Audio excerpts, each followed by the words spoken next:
आपको याद होगा इस महीने की शुरुआत में ईरान ने इजराइल पर करीबन 200 बैलिस्टिक मिसाइल दागे थे। इसके जवाब में शनिवार की सुबह इजराइल ने भी ईरान पर एक बड़ा अटैक करने की कोशिश की।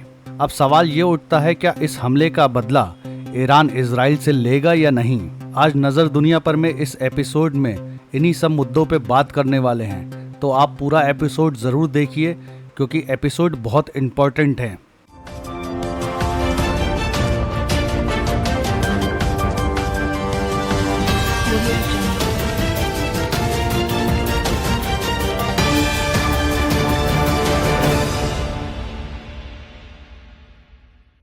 देखिए, आज के एपिसोड में मैं आप लोगों को एक टेक्निकल एनालिसिस देने वाला हूं, क्योंकि किसी भी देश पे हमला करने के लिए उसकी ज्योग्राफी को समझना बहुत ज़रूरी है।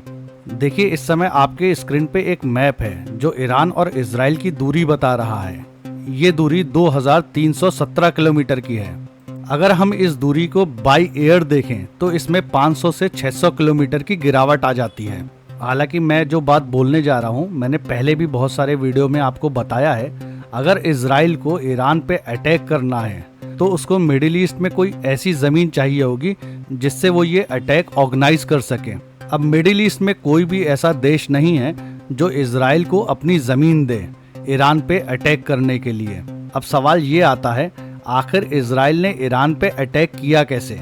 देखिए, ये एक वीडियो रिलीज किया था इजराइल ने जब उन्होंने हूती पर अटैक किया था। जब उनके फाइटर्स प्लेन्स यमन की राजधानी सना पहुंचे थे अटैक करने के लिए, उसके बाद उनको लौटने के लिए ईंधन की जरूरत थी। अब इजराइल के पास कोई भी ऐसी टेक्नोलॉजी नहीं है जो हवा में ईंधन भर सके, लेकिन उसमें अमेरिका ने इजराइल की मदद की थी हवा में ईंधन भरने के लिए। कुवैत में अमेरिका के बहुत सारे ऐसे प्लेन्स मौजूद हैं जो हवा में ईंधन भर सकते हैं। ऐसी टेक्नोलॉजी दुनिया में 3 ही देशों के पास है, अमेरिका, रशिया और चाइना के पास। परसों रात 9 बजे ही ये प्लेन्स एक्टिव हो गए थे। तभी ईरान को पता चल गया था कि कुछ बड़ा होने वाला है, इसलिए ईरान ने अपने पूरे एयर स्पेस को उस वक्त बंद कर दिया था। देखिए, जो शुरुआती रिपोर्टों से हमको पता चला था, रात के 1 बजे इजराइल से 4 फाइटर जेट उड़ते हैं जिनका नाम है F-16। ये इराक के एयर स्पेस में पहुंचते हैं और कुछ मिसाइल्स और ड्रोन को एक्टिवेट करते हैं। जब इन्होंने ऐसा एक्ट किया तो इराक के अंदर रखे हुए एयर डिफेंस सिस्टम एक्टिवेट हो गए। कुछ मिसाइल्स को तो इराक ने अपनी सरजमी पे मार गिराया और जो बच गई थी वो ईरान पहुंची, जिसमें ईरान के अब तक 4 सैनिक मारे गए हैं। कल के ही वीडियो में मैंने आपको बता दिया था, इस हमले में जो टारगेट की गई थी वो 2 जगहें थी, एक खुस्तान और दूसरा ईरान की राजधानी तेहरान, जिसमें इनकी टारगेट लोकेशन थी बैंक, मिसाइल्स और ड्रोन फैक्ट्रीज और इनके एनर्जी प्लांट्स। बताया ये जा रहा है ये सारी इंफॉर्मेशन इजराइल को अमेरिका ने प्रोवाइड की थी। अमेरिका ने इजराइल से क्लियर बोला था, तुम इन जगहों पे ही सिंबॉलिक्स अटैक कर सकते हो, क्योंकि अमेरिका इजराइल की वजह से अपने सैनिकों की जान खतरे में नहीं चाहता है। अमेरिका जानता है मिडिल ईस्ट में उसकी छावनियां ईरान के निशाने पर है।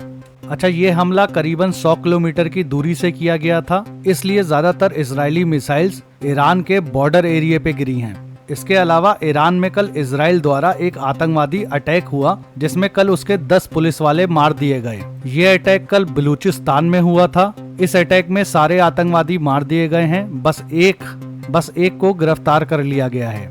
ईरान की राजधानी तेहरान में तेहरान स्क्वायर पे एक बड़ा सा पोस्टर लगाया गया है जिसमें बताया गया है कि इजराइल पे 1000 बैलिस्टिक मिसाइल्स आने को बेताब हैं। ये सामने इजराइल का शहर तेल अवीव है जो इजराइल की राजधानी है। इसके अलावा IRGC बिल्डिंग पे एक और बैनर टांगा गया है जिसमें लिखा है तूफान आ रहा है। वैसे दोस्तों, मैं आपसे पूछना चाहता हूँ कि अगर इजराइल और ईरान की एक फुल स्केल वॉर होती है तो कौन इस लड़ाई में जीतेगा, ये आप मुझे कमेंट में बता सकते हैं। हालांकि इंडिया समेत बहुत सारे देशों ने इजराइल के हमले को कंडेम किया है और ईरान से ये रिक्वेस्ट किया है, इस वॉर को प्लीज यहीं रोक दो, क्योंकि ये वॉर किसी के लिए भी अच्छी नहीं है। इस लड़ाई से क्रूड ऑयल के प्राइस आसमान पर पहुंच जाएंगे और दुनिया में हर आने वाली चीज महंगी हो जाएगी।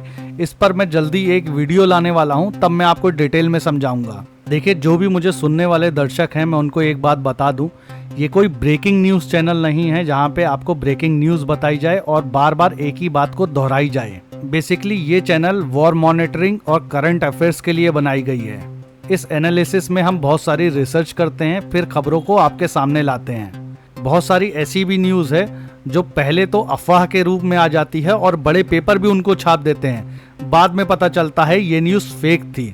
तो इसलिए आप ये मान के चलिए कि हम 80% न्यूज़ जो है वो आपको सही डिलीवर कर रहे हैं। 20% हो सकता है कि इसमें बहुत सारी जानकारी गलत भी हो। हालांकि इन हमलों की जानकारी मैंने एक दिन पहले ही आपको नजर दुनिया पर के इस कार्यक्रम में दे दी थी।